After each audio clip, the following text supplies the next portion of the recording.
Suzuki GSX-R125.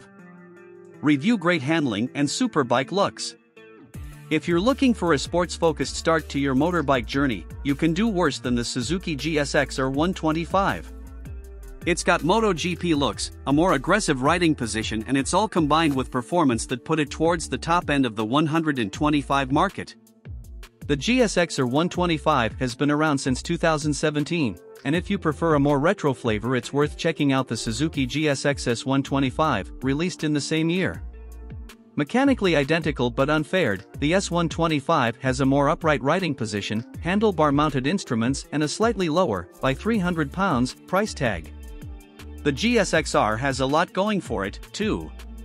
Its all-new, liquid-cooled engine produces the maximum 15 brake horsepower but weighing just 134 kilograms, compared to the Yamaha's 142 kilograms, it has the best power-to-weight ratio in the class.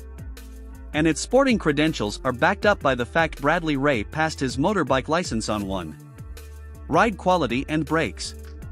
With a hunched riding position, appropriately angled clip-ons and handling to match, the GSX-R125's low enough and light enough to be unintimidating to novices, yet is perfectly capable of being pushed to its limits when you want to have fun.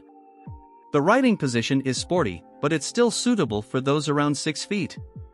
Despite being a little more aggressive than other bikes in this sector, the Suzuki offers lots of room for longer limbs, without compromising on its agility or mini sports bike looks. Engine. At the center of the GSX-R125 lies an all-new double overhead cam 124.4 cubic centimeters single-cylinder motor producing 14.8 brake horsepower. For such a busy little engine, the power delivery feels linear and silky smooth, revving freely throughout the range. Acceleration is more than adequate for a bike of this size, thanks to a curb weight of just 134 kilograms, making it the ideal tool for nipping between cars and traffic, as well as the occasional back road blast. Reliability and build quality.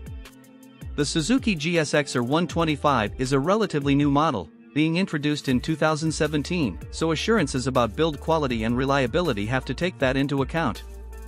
On face value, however, there's a premium finish to the paint and, side-on, it looks almost identical to some of the larger GSX-RS in the range. The tacky plastic has been kept to a minimum and ancillaries such as mirrors are reasonable quality and offer plenty of visibility without being swallowed up with your own elbows. Value versus rivals.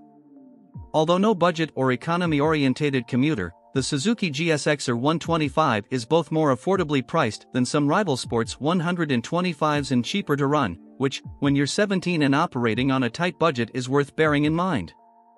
Although £300 more expensive new than its naked sibling, the GSX-S125, the GSX-R stacks up well against offerings from other manufacturers, being cheaper not just than Yamaha's class-leading and admittedly higher-spec YZF-R125, but also the premium Aprilia RS125 and even KTM's RC125.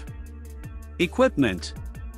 With a neat, fully digital LCD instrument display, complete with such features as a gear indicator, useful for novices, an adjustable RPM indicator and fuel gauge, also worth having, not to mention an LED headlight and more, the Suzuki GSX-R125 feels like a quality product.